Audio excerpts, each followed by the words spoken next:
Assalamualaikum warahmatullahi wabarakatuh. Waalaikumsalam. Sahabat jelajah pustaka yang saya cintai dan yang saya hormati, pada episode ke-6 ini saya Ahmad Swedi bersama Mas Danar kita mendatangi perpustakaan pribadi seorang aktivis senior Sekaligus tetangga. Mas Wahyu Susilo.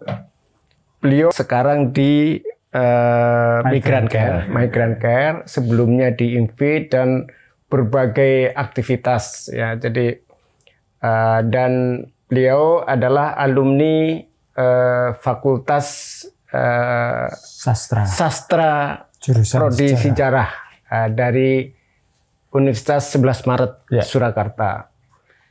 Beliau juga adalah adik dari Mas Tukul, Wiji Tukul, yang sangat terkenal ya, sebagaimana kaosnya Mas Danar.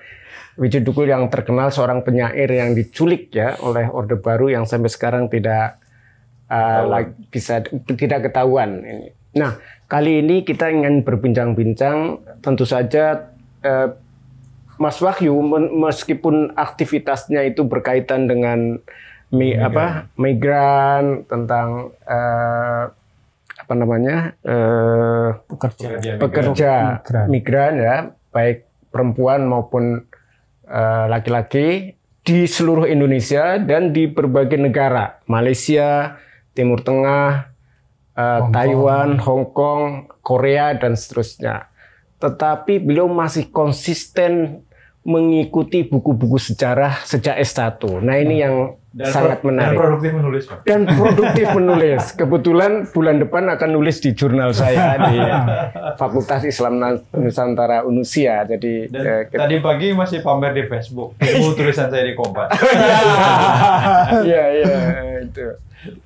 Mas Wahyu mungkin bisa sedikit memberikan introduksi kepada para pemirsa tentang latar belakang gitu ya. Dulu mungkin termasuk Wiji Tukul sedikit disinggung itu sebelum malang melintang di dunia NGO. Ya, saya kira tentu sangat berkaitan ya kalau bicara soal kegemaran membaca buku itu juga tidak lepas ya dari interaksi saya dengan Mas Wiji Tukul ya, karena sejak SMA dia mengkoleksi buku ya, banyak buku, terutama buku-buku sastra itu yang sebenarnya juga mempengaruhi saya kemudian untuk masuk Fakultas Sastra ya. Padahal dia nggak kuliah kan ya?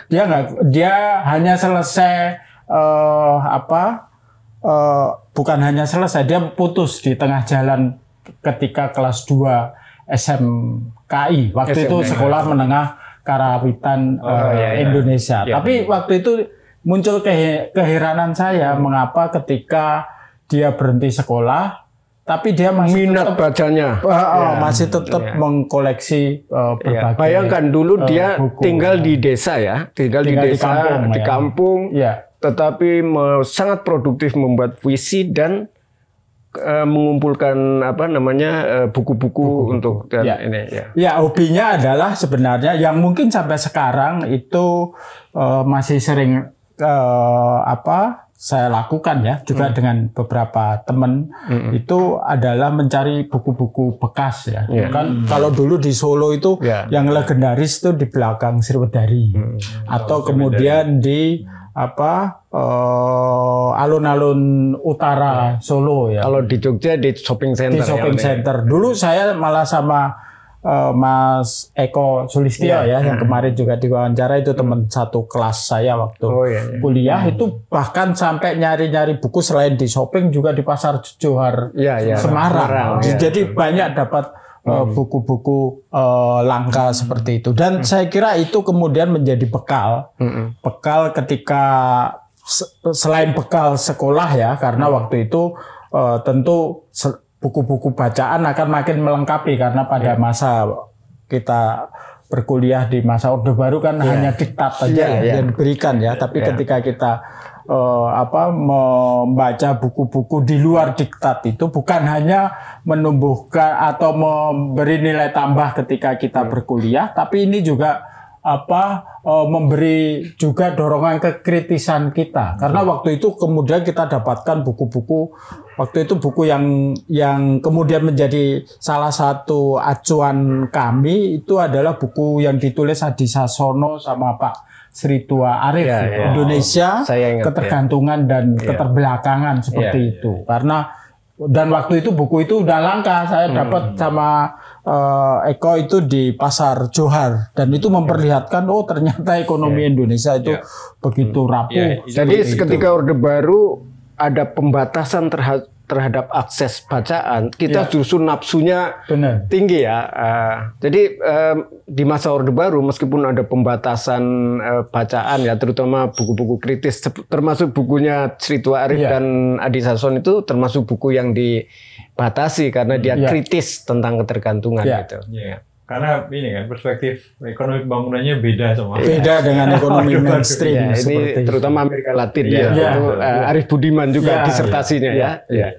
Jadi kita waktu itu mengikuti orang-orang muda yang sedang menulis disertasi. Kita masih muda sekali ya. Mas angkatan tahun berapa ya? Saya masuk tahun 87 ya. Saya 87. Masuk kecebur waktu itu langsung kemudian diajak Mas Tukul juga mengikuti sidang pengadilan Isti Nugroho kan waktu itu juga terkait dengan soal buku juga karena dia menyebarkan buku Pramudia, kemudian diadili. Itu yang menimbulkan keheranan kami. Ini hanya jual buku, bukan hanya jual buku, kemudian mendiskusikan buku, bukunya bagus, tapi kok malah diadili seperti itu. Gitu. Nah, tapi kan ini ya, Mas Wahyu, ini kan sebetulnya kebanyakan tuh yang dicari buku haram.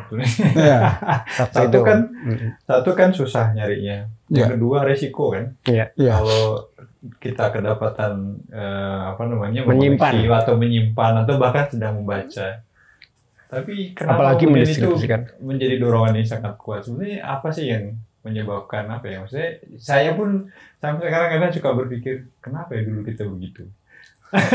Ya kalau kata Bung Karno memang jadi aktivis itu harus mau nyerempet-nyerempet very seperti itu. Tapi juga saya kira ini berkaitan ya dengan kebidangan kita waktu sekolah kan, karena saya bidang sejarah mau nggak mau juga harus banyak dokumen-dokumen yang mungkin juga dokumen yang nggak diinginkan waktu itu tapi harus kita baca gitu.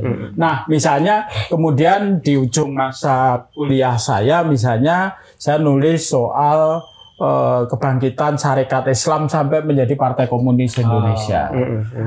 Ada teman saya yang nulis soal Tan Malaka. Itu kan juga buku-buku gelap semua gitu ya. Tapi nah itu juga menjadi salah satu pelindung kami. Mengapa cari buku ya? Kami kan mahasiswa sejarah. Kami kan harus juga membaca dokumen-dokumen yang meskipun itu dianggap berbahaya seperti itu. Bayangkan waktu itu saya angkatan lebih dulu. Tapi saya itu tafsir hadis. Tafsir bayangkan ya. Tapi saya bertemu dengan teman-teman Satya Wacana, UGM, UN dari Bandung, Jakarta. Bukan hanya soal fisik, tapi interaksi keilmuan tadi itu. Saya terpengaruh tentang ilmu sejarah, tentang ilmu kritisisme terhadap ekonomi ketergantungan. Saya tahu dari pergaulan itu gitu. Jadi itu mungkin juga karena ini ya, situasi di luar kampus kan yang berkembang saat itu juga ikut berpengaruh kan. Misalnya kalau saya nggak salah ingat akhir 80-an itu kan kelompok studi sudah mulai bersinggungan dengan kasus-kasus konkret, kasus penggusuran. Gedung Ombo, saya ikut naik itu Gedung Ombo. Itu yang membuat interaksi mahasiswa antar kota kemudian jadi terfasilitasi. Otomatis kemudian sharing literatur kemudian juga berlangsung. Kayaknya ini mungkin juga itu pengaruh ya.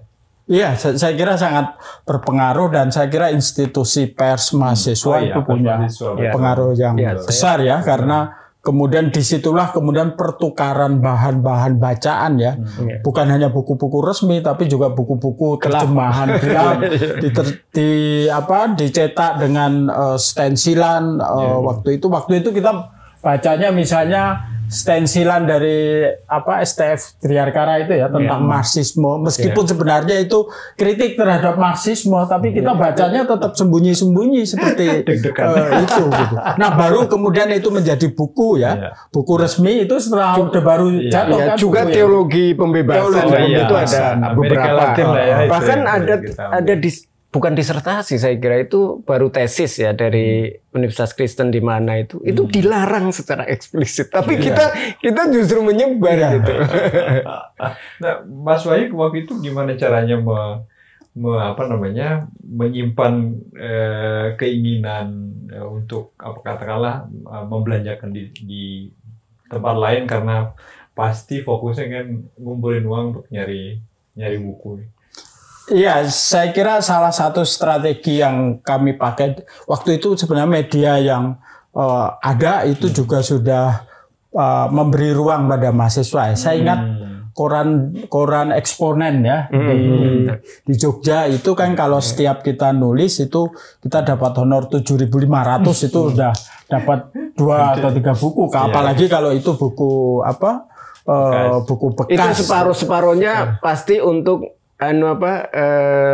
gratisin teman makan untuk makan. Jadi kemudian juga kita beruntung ya waktu itu kita dapat hibah perpustakaan dari Mas Halim Hadi waktu itu tahun 89 atau 90. Halim kan pergi ke Amerika, dia ngajar bahasa Indonesia di Michigan University. Dia punya perpustakaan yang saya kira relatif lengkap sekali ya. Jadi waktu itu terbitan Pustaka Jaya seperti bukunya Pak Sartono, bukunya Hitler Sutherland, bukunya siapa itu?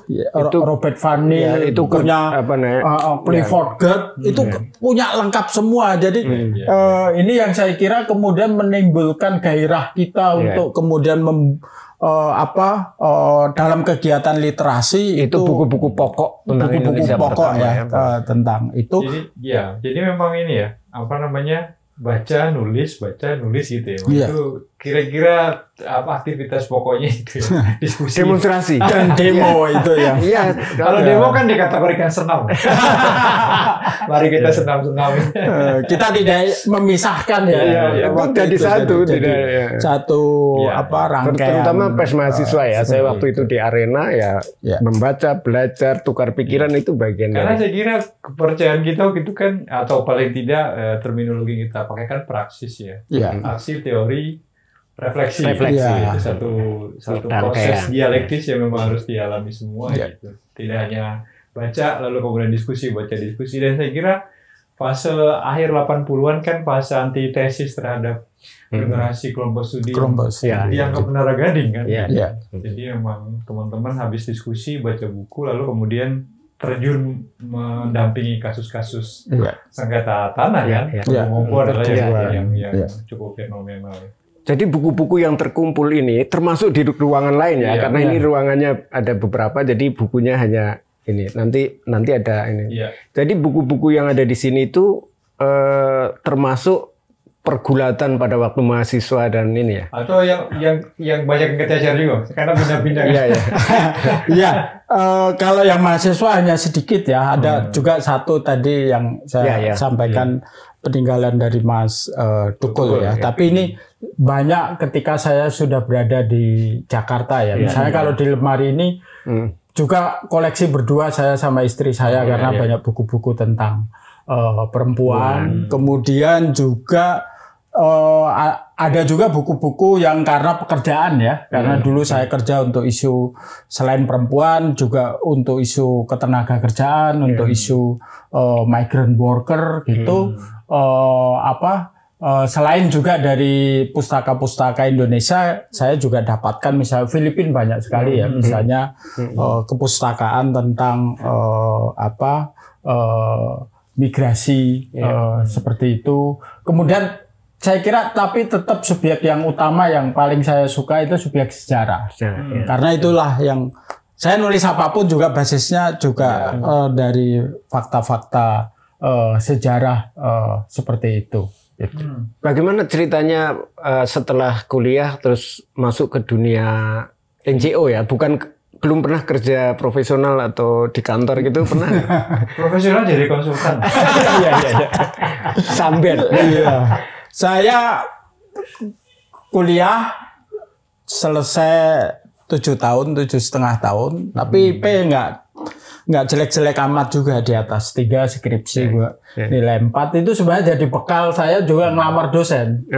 Percaya diri lah ngelamar dosen. Ternyata nggak lulus. Di mana? Di UNS? Di UNS juga, tapi nggak lulus tes wawasan kebangsaan. Sudah ada ya? Dulu masuk itu Litsus. Bahkan teman saya P4 atau teman saya lebih parah dari TWK. Eko aja juga nggak lulus, padahal dia juga nilainya cum laude. Semua karena tes wawasan kebangsaan. Kayak Orde Baru Litsus seperti itu ya. Tapi kemudian ya nggak jauh-jauh amat dari dunia aktivisme. Saya masuk di aktivis NGO ya. Pertama dulu di Solo juga sudah di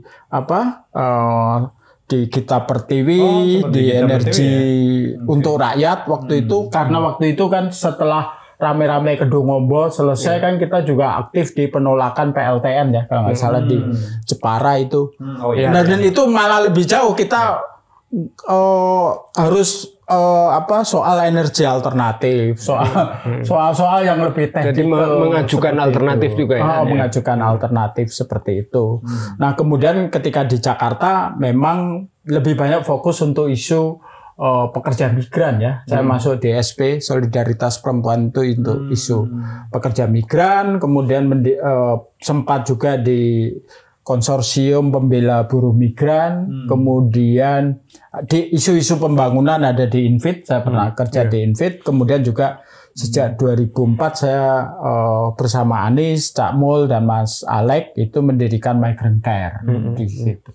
Berarti isu pekerja migran itu memang jejaknya Mas Wahyu yang cukup panjang ya? Iya. Maksudnya dibanding dengan yang lain kayak Infit tadi kan mungkin sebentar. Iya. Tapi waktu Infit kan sebenarnya saya juga memaksimalkan isu relasi internasional, isu itu dalam konteks Infit kan semacam konsorsium gitu kan, jadi salah satunya isu itu. Dan saya kira ketertarikan sebenarnya, saya nulis skripsi tentang buruh sebenarnya, jadi nggak ada itu. Sejarah buruh atau apa? Ya, sejarah pertumbuhan gerakan buruh perkotaan. Judulnya. Nah, kasusnya adalah bagaimana Sarekat Islam Semarang itu mengorganisir VSTP, menginfiltrasi lah sebenarnya, sampai kemudian malah menjadi salah satu pionir dari salah satu partai yang pertama kali menggunakan kata Indonesia, Partai Komunis Indonesia. Nah, saya tahu kenapa nggak diterima daftar kosan. Sekarang jadi Iya. Ini gamblang ya. Ini mah nggak usah di screening sebetulnya. Judulnya aja udah kelihatan. Tapi bisa cerita nggak dunia migran itu sebenarnya seperti apa? Ya, saya kira ini pada awalnya itu kita hanya lebih banyak menangani banyak kasus-kasus ya. Saya anggap ini seperti kasus-kasus kekerasan terhadap perempuan yang lain gitu ya. Tapi terutama yang ke luar negeri atau yang ke luar negeri terutama.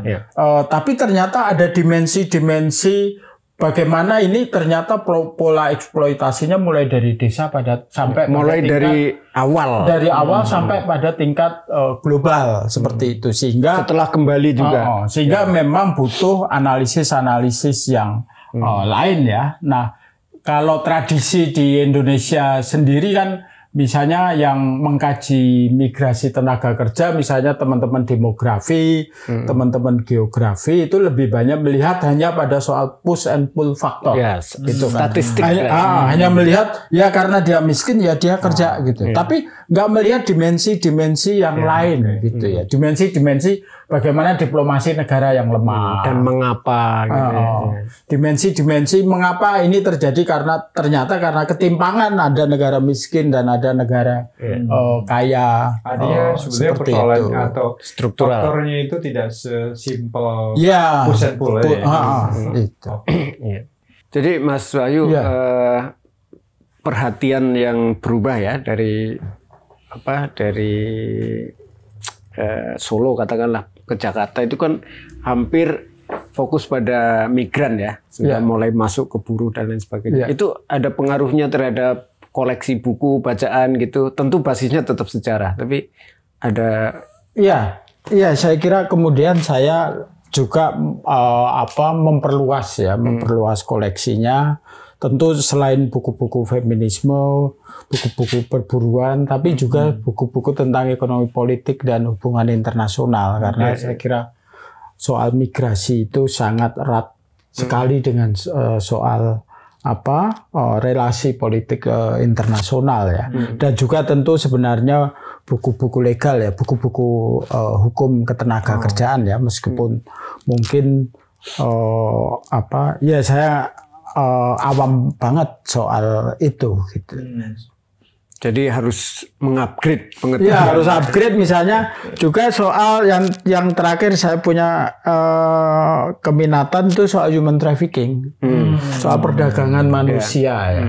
Sebenarnya kalau secara kesejarahan perdagangan manusia itu sudah menjadi tuntutan ya waktu Kongres Perempuan Indonesia. Tapi kan sekarang ada perkembangan-perkembangan yang terbaru gitu ya. Di internasional aja secara peristilahan itu ada yang human trafficking, ada yang modern slavery, itu ternyata variannya beda-beda dan itu ternyata tinjauan ekonomi politiknya juga beda-beda seperti itu. Nah, itu yang saya kira juga harus dipahami.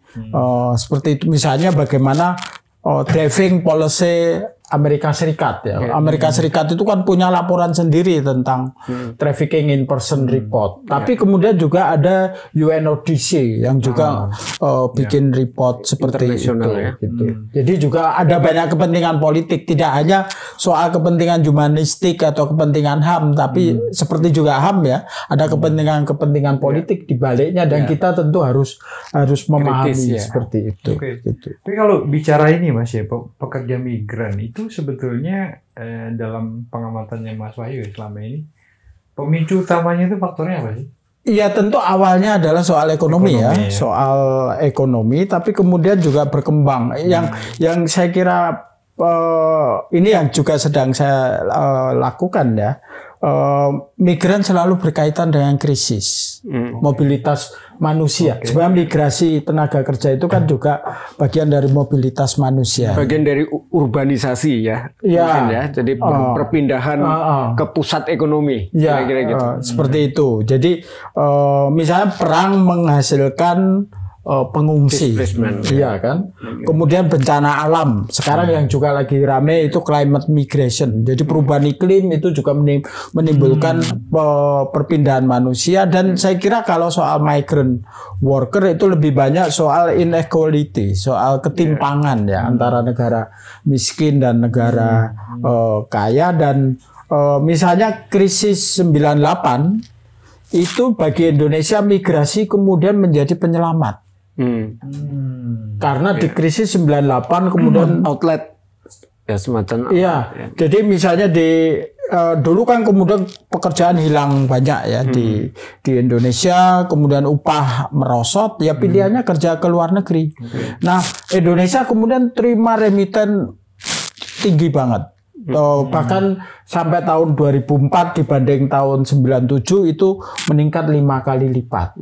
Dan sekarang perkembangannya adalah remiten itu nilainya lebih tinggi daripada FDA sama ODA. Artinya kan secara ekonomi itu menjadi sangat penting. Nah, itu berkebalikan dengan krisis sekarang, krisis COVID. Itu ternyata pelambanan migrasi ini membuat juga laju volume remitensi itu melambat bahkan menurun. Kalau prediksi dari Bank Dunia itu merosot sekitar 7 sampai 10%, dan saya kira itu punya pengaruh yang besar ya. Tapi lagi-lagi juga pekerja migran itu juga belum menjadi perhatian dalam konteks COVID. Sebelum soal relasi internasional, sebenarnya masalah struktural. Kalau bicara soal migran ya, buruh migran ini, apa sebenarnya di di Indonesia ini, masalah strukturalnya? Iya, masalahnya adalah pembangunan yang tidak berpihak pada kelompok marginal ya, kelompok marginal misalnya. Sebenarnya kalau kita benahi ya soal kebijakan agraria kita, kita benahi soal kebijakan perburuan di dalam pemerataan tanah, kenaikan reformnya atau agrarian reform itu jalan, itu tidak kemudian menjadi pendorong yang kuat untuk migrasi besar-besaran. Saya tentu berada dalam posisi orang bermigrasi itu adalah hak asasi manusia. Tapi kalau bermigrasi berkali-kali bahkan itu menimbulkan siklus kemiskinan, ini kan yang namanya forced migration. Ini yang harus dihindarkan. Yang kita inginkan adalah voluntary migrasi. Seperti kalau misalnya bisa nggak sih migrasi ini, buruh migran itu dibikin semacam bisnis? Maksudnya orang ya memang kerjanya itu sebagai profesional gitu. Lalu ini menguntungkan semua pihak, itu bisa nggak sebenarnya? Sebenarnya konsepsi idealnya seperti itu, Mas. Jadi ada namanya komitmen internasional itu Global Compact of Migration. Jadi dia mendambakan migrasi itu migrasi yang aman, kemudian migrasi yang teratur, dan migrasi yang tertib. Jadi Global Migration of Safety, Orderly and Regular, seperti itu. Nah, itu mensyaratkan adalah migrasi yang berbiaya murah. Kemudian ada banyak pintu, tidak terjadi monopoli. Yang terjadi di Indonesia ini kan monopoli sebenarnya. Ya, dan monopolinya di bawah permukaan gitu. Monopolinya dulu dilegitimasi oleh pemerintah dengan undang-undang, dulu namanya Undang-Undang 39 tahun 2004, di mana hanya melalui PPTKIS lah migrasi resmi itu boleh dilakukan. Selain itu dianggap ilegal, selain itu bisa dikriminalisasi. Saya awam ya, tapi kalau misalnya yang saya sebut tadi profesional tadi, itu pemerintah memang menyiapkan tenaga, keterampilan gitu, kemudian memantau peluang kerja di mana, misalnya di Timur Tengah, di Arab Saudi butuhnya apa, lalu ini dididik sesuai dengan kebutuhan. Sekarang kayaknya kan tidak ya, ngasal aja gitu. Sebenarnya kalau menurut amanat Undang-Undang 18 tahun 2017 arahnya ke situ. Jadi kalau dulu itu diberikan monopoli, sekarang itu didesentralisasi, Mas. Pelatihan-pelatihan itu harusnya dilakukan oleh pemerintah daerah. Selevel kabupaten atau? Selevel kabupaten. Tapi proses pelayanan itu sampai pada tingkat desa. Pelayanannya. Layanannya sampai tingkat desa, dan kemudian buruh migran atau pekerja migran tidak boleh lagi dibebani biaya penempatan. Dulu biaya penempatan tinggi sekali. Nah, biaya harus bayar dulu ya. Biaya penempatan itu sekarang ya semua bentuk layanan publik, pembuatan paspor, KTP, identitas lain free. Pelatihan diserahkan kepada pemerintah daerah. Biaya kesehatan juga menjadi beban dari APBN. Ini udah jalan ini. Ini sedang dalam proses perumusan. Belum efektif ya. Sebenarnya aturannya udah jalan, tapi ini COVID ini saya kira menjadi, dan kita ingin dorong bahwa kalaupun komitmen itu terimplementasi, ini kan sebenarnya poinnya adalah pengurangan beban biaya. Dan itu udah ada aturannya. Dan kalau itu dijalankan mungkin tidak totally kemudian merubah wajah tapi secara gradual mungkin akan lebih mudah, akan lebih memudahkan. Biayanya siapa, Mas? APBD dan APBD. Nah, problemnya di situ kemudian kita tentu tidak hanya mengadvokasi pada tingkat pemerintah pusat, tapi pada tingkat pemerintah daerah. Tapi sebenarnya partai-partai anggota DPRD itu mau nggak mengalokasikan uang untuk rakyat? Problemnya kan juga ini, Mas. Ini artinya kan ada porsi baru yang harus menjadi bilangan pembagi dari porsi APBD yang sudah pada umumnya. Iya. Nah, sebenarnya ya kalau saya lihat perkembangan regulasi di tingkat daerah, Jawa Barat sudah ada Perda, amanatnya, kemudian ada APBD. Jawa Timur sudah ada, NTB sudah ada. Sebenarnya di daerah-daerah basis buruh migran itu juga sudah mulai ada improve untuk ini gitu ya. Jadi sebenarnya ini yang juga harus didorong segera bisa diimplementasikan. Dan ini kalau peluangnya ada link and match atau maksudnya gini, bagaimana sebenarnya peluang di mana di Eropa di mana gitu sektornya pasar tenaga kerjanya dan di sini sesuai apa enggak gitu gimana? Sebenarnya kita ya itu yang paling prospektif itu tenaga di sektor perawatan. Perawat maksudnya. Perawat. Okay. Karena misalnya ya JEPA dengan Jepang itu salah satu klausulnya adalah pengiriman perawat ke Jepang. Eropa ya, Yunani, Spanyol itu juga banyak menerima pekerja migran kita di perawat. Ya, bagaimana penyediaan tenaga kerja di sini karena itu basisnya kan kabupaten Pak desa ya. Sementara di sana kan informasinya seperti apa itu? Ya, sebenarnya itu yang kemudian menjadi fungsi dari BP2MI ya.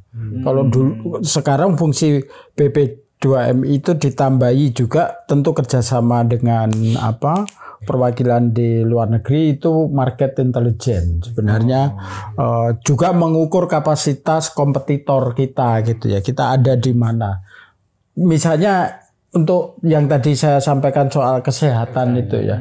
Itu keunggulan mungkin nggak tahu ini keunggulan kompetitif atau keunggulan komparatif dari pekerja kesehatan kita diminati karena setelah merawat mereka mendoakan dari negara lain enggak gitu ya. Tapi kan bagaimanapun juga kalaupun itu terampil dan itu kan Jadi ada daya tarik yang khas ya. Kemudian sebenarnya kita sekarang secara demografi secara angka itu juga sudah menggeser Filipina untuk dominasi di Asia Timur. Dalam hal itu Selain ini adalah ternyata pemahaman berbahasa Mandarin orang Indonesia itu lebih cepat dengan orang Filipina gitu ya. Jadi khususnya untuk pasar yang negara yang itu ya berbahasa Mandarin ya. Iya, seperti itu. Jadi memang beda kalau zaman Orde Baru kan pakai keunggulan komparatif yang diunggulkan mau dibayar murah, sesama muslim misalnya untuk ke Timur Tengah, tidak berserikat. Tapi kan sekarang itu soal kualitas ya. Soal kualitas. Dan yang saya kira nggak bisa kita tinggalkan adalah kawasan Asia Tenggara. Karena itu kawasan pertama yang dekat. Malaysia, Singapura, Brunei ya.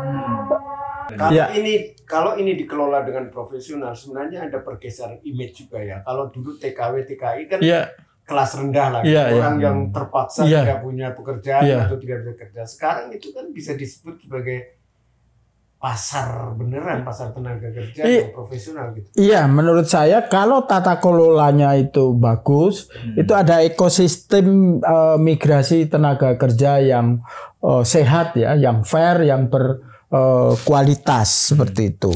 Karena saya kira kalau kita nggak punya perspektif itu, ya kita tetap tata kelolanya lama gitu, masih cara lama. Dan image-nya nggak berubah. Produk-produk kebijakannya diskriminatif seperti itu. Padahal sekarang nggak, kalau yang tadi saya katakan remitensi itu punya daya ungkit yang luar biasa, baik di negara tujuan maupun di negara asal. Misalnya ya, kalau kita mengacu pada laporan Human Development Index tahun 2009 itu indeks pembangunan manusia di negara-negara Asia itu sangat tergantung pada soal migrasi tenaga kerja, baik di negara tujuan maupun di negara asal seperti itu. Nah, dalam konteks pasar tenaga kerja ini tentu kita juga tidak boleh meninggalkan Asia Tenggara, karena di Asia Tenggara ini selain ini negara tetangga kita ya yang mudah dijangkau, kita misalnya kalau ada masalah segera bisa ditangani. Sebenarnya secara diplomatik itu kita masih punya jangkauan atau kita masih bisa menjangkau lah.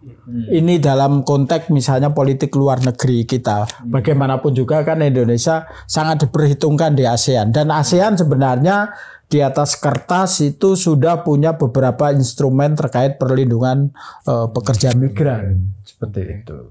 Kalau dari sisi penanganan pemerintah sendiri, Mas? Kalau dari regulasi tadi kan Mas Wahyu bilang sebetulnya kan ada kemajuan ya, baik di pusat maupun di tingkat pemerintah daerah. Iya. Tapi dari sisi implementasi konteksnya lebih bagaimana memastikan bahwa tadi yang nyambung pertanyaannya Mas Waidi ya, memastikan bahwa skill negara yang mau dituju itu memang membutuhkan skill tertentu, memastikan itu cocok. Lalu yang kedua respon terhadap kasus ya, karena saya kira pagi ini Mas Wahyu kan nge-post di Facebook ada satu saudara kita dari NTT yang bebas dari hukuman mati ya, salah. Nah itu kan juga menjadi potret cukup kelam ya dalam beberapa tahun kemarin terhadap bagaimana nasib saudara-saudara kita sebagai pekerja migran di luar.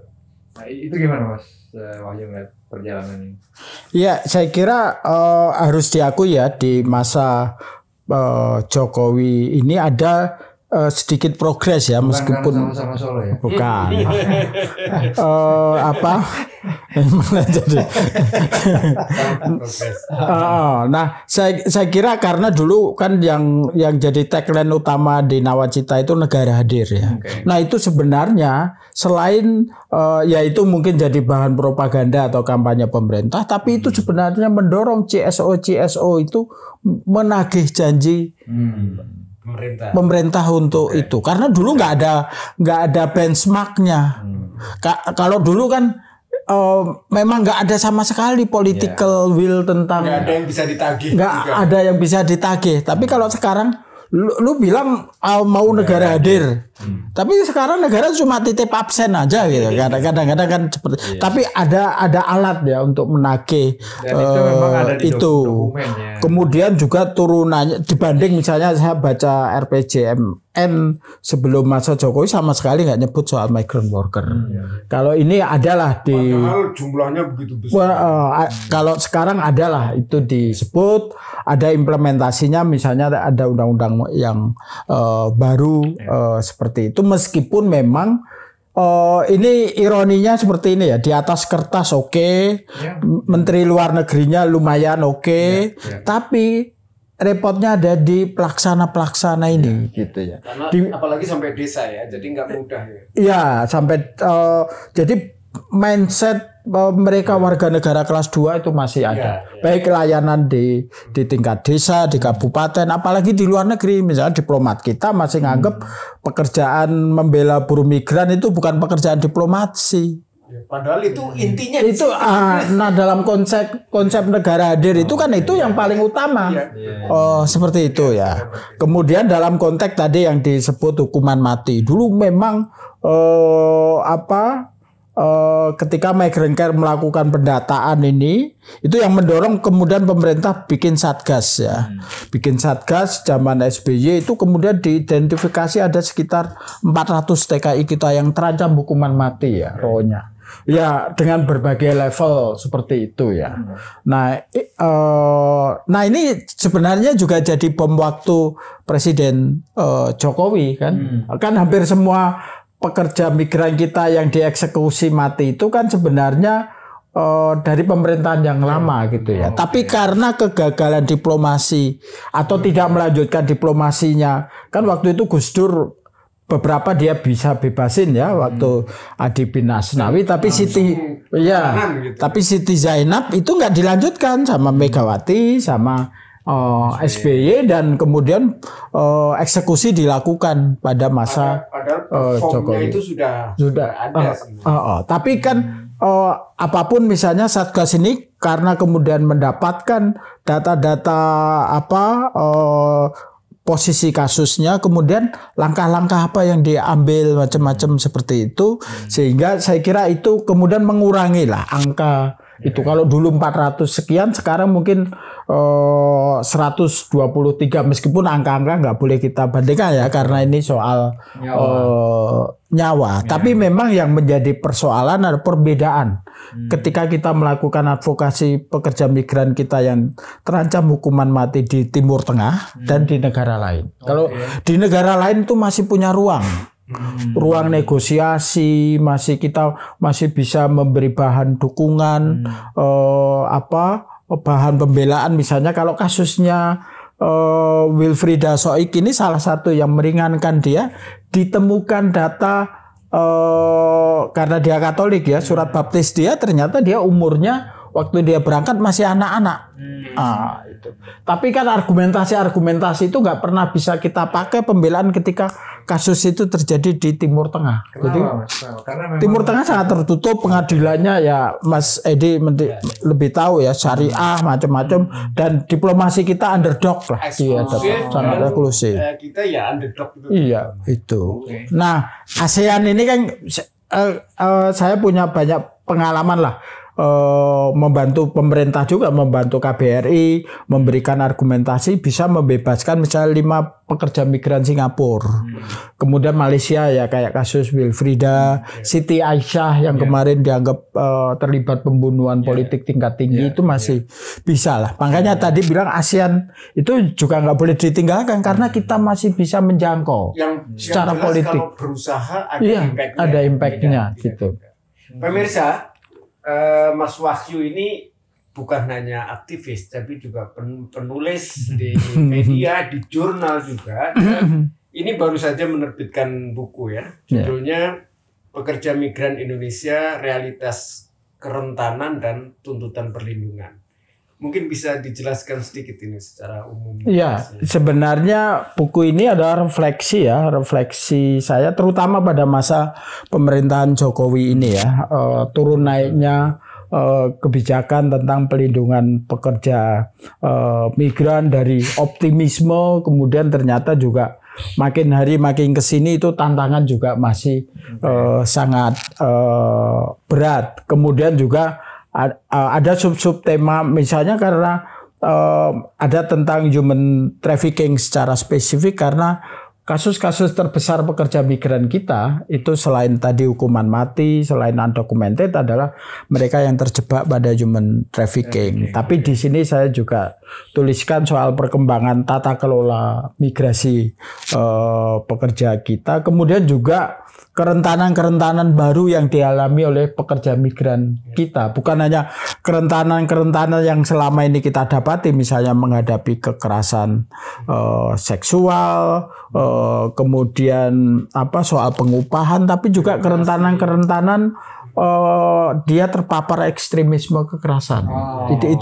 Itu juga ada. Dan yang terakhir saya kira tentu COVID punya dampak luar biasa ya pada pekerja migran, dan Migrant Care sendiri sebenarnya sejak bulan Januari tahun 2020 itu sudah memprediksi bahwa dampak ini akan sangat luar biasa terhadap pekerja migran. Dan jelas ternyata misalnya pekerja migran kita, ketika kita di Indonesia ini masih mencandai COVID ya, bisa selesai dengan doa kunut, bisa sembuh kalau kita banyak makan nasi Padang. Teman-teman kita di Singapura, di Hong Kong itu menghadapi panic buying. Dan dia harus berbelanja, dan artinya kan itu kerentanan dia terpapar itu juga sangat tinggi. Tapi juga meskipun dia kelompok rentan, ketika dia pulang ternyata dia sebagian besar itu asesmen yang dilakukan oleh Migrant Care, dan sebagian sudah saya tulis di sini, mereka tidak tercover dalam skema jaring pengaman sosial dampak COVID.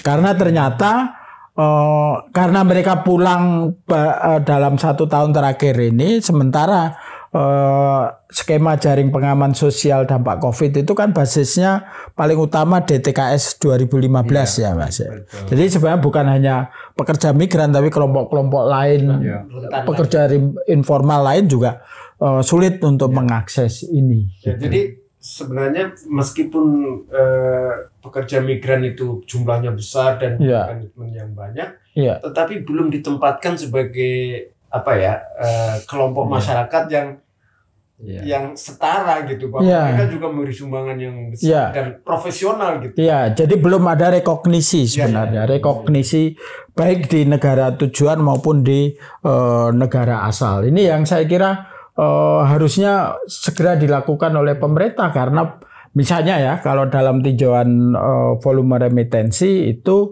remitensi misalnya tahun 2019 itu sudah mencapai 119 miliar US dollar. Itu sebelum COVID ya? Itu sebelum COVID. Nah, di masa COVID ini 97, sekian miliar US dollar. Itu rupiahnya berapa? Rupiahnya itu sekitar 167 triliun. Iya. Wow. Sebegitu besar belum ditempatkan di dalam satu kelompok. Disanjung-sanjung sebagai pahlawan devisa. Meskipun dikatakan pahlawan, kalau mati nggak dimakamkan di makam pahlawan.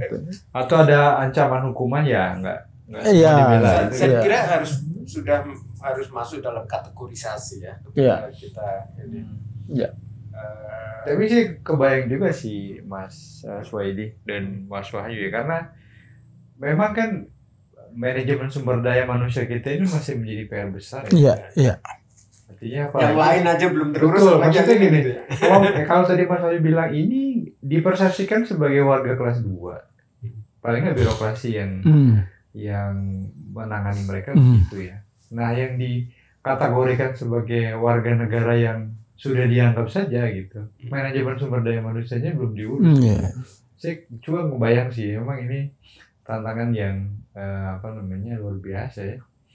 Meskipun tadi ini pahlawan devisa memang gitu. Angka itu memang benar diakui kan, sekian triliun. Yang diakui angkanya, manusianya belum gitu. Itu tadi bicara soal kerentanan ekstremisme itu tinggal itu seperti apa, sejauh mana dan temuannya ada temuan dari migran. Ada. Jadi itu saya tulis juga bareng teman. Ada beberapa saya tulis juga di jurnal perempuan ya. Jadi kita sebenarnya mengikut tesisnya dari lembaganya Sidney John ICG ya. Itu bahwa ada radikalisasi yang dialami oleh pekerja migran kita di Hong Kong. Nah, ternyata kalau asesmennya ICG itu dikatakan bahwa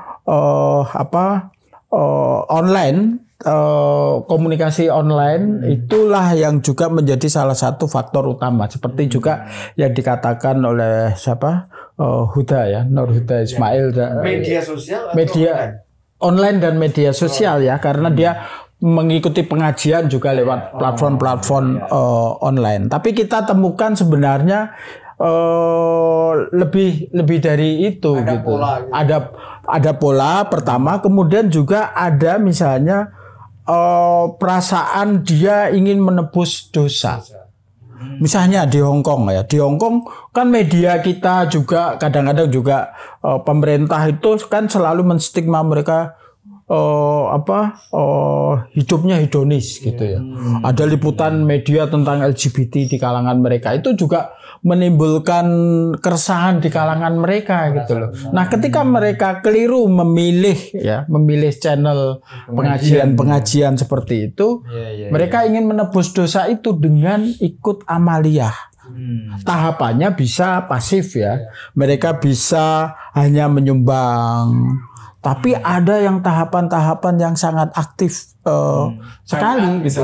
Mereka ikut baiat, mereka ikut menjadi perekrut. Bahkan misalnya di kasus-kasus terakhir ini ya, kasus penusukan Wiranto, kasus di Medan, kasus bom Panci, itu hampir banyak melibatkan mereka yang dulunya adalah pekerja migran. Ini kan tentu sangat memprihatinkan gitu ya. Jadi juga ada tafsir yang keliru bahwa ini adalah emansipasi perempuan. Seperti itu. Menjadi teroris. Iya.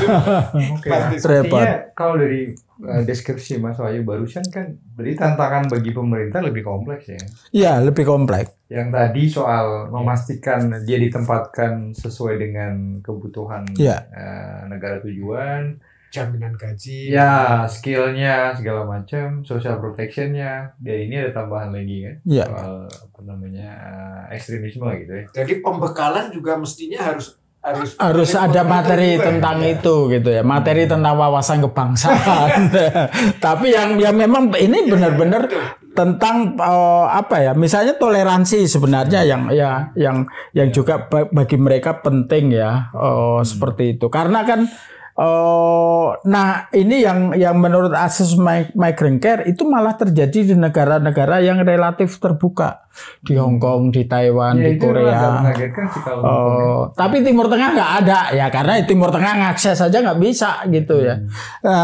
Ditutup ya. Nah karena mengapa? Itu yang kita temukan adalah pemerintah lokal di sana sulit untuk membedakan. Kalau ada pengajian mereka anggap ya ini pengajian keagamaan, tapi mereka nggak ngerti kan, karena kan Hong Kong, Korea, Taiwan kan bukan negara yang mayoritas Muslim, di mana otoritas itu nggak ngerti konten seperti itu. Lagi pula gitu. Kalau di Timur Tengah itu kan dikontrol. Iya. Bahkan beberapa negara nggak boleh pengajian di rumah, dia harus dikontrol. Iya. Nah, ini yang saya khawatirkan itu kalau pemerintah kita di masa sekarang COVID ini nggak ambil langkah yang lebih serius soal ini akan semakin menjadi, karena sekarang teman-teman pekerja migran itu kan liburnya sudah jarang ya Pak, ada pembatasan mobilitas dan aktivitas online pasti akan makin sering. Seperti itu.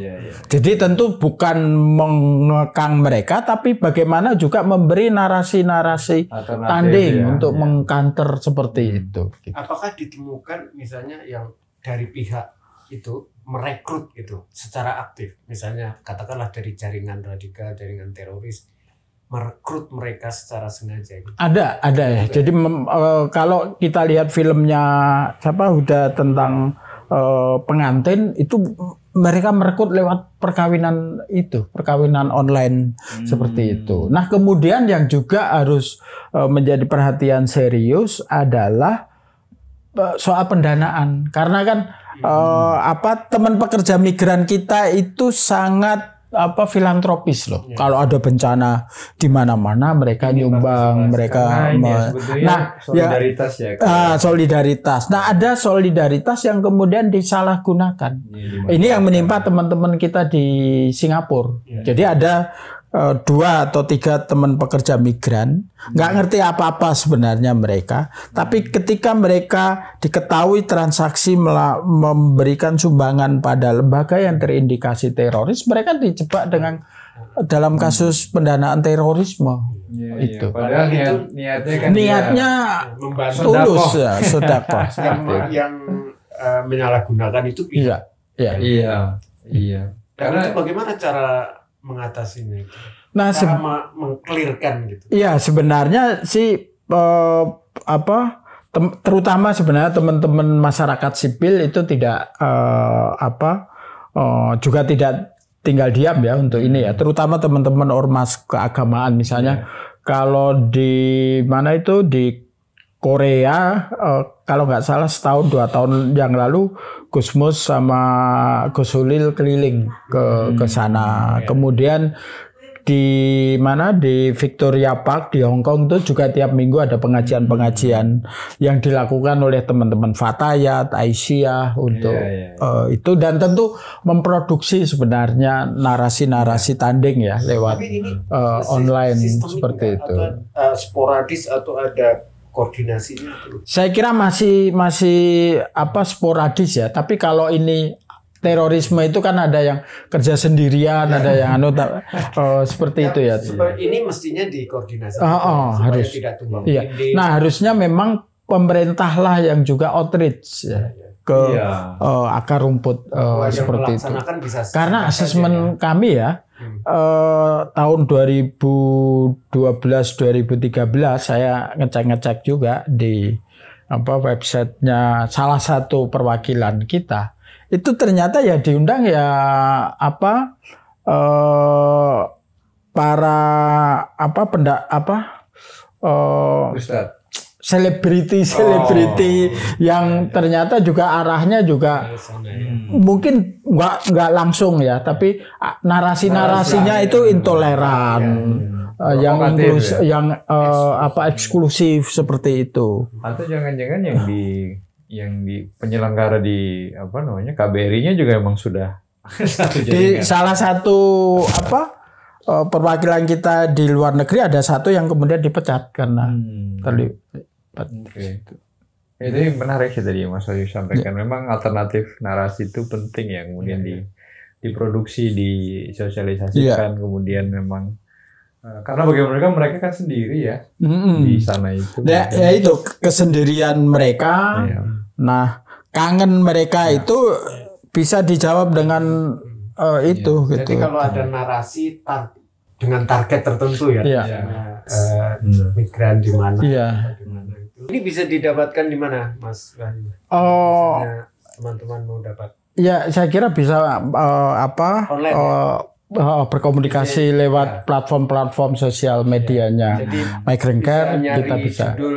Itu di online nanti bisa dicari lewat mana? Karena banyak yang bisa. Atau ini ya, official kanalnya Migrant Care ya. Migrant Care juga. Jadi di fanpage-nya Migrant Care, di Twitter-nya Migrant Care.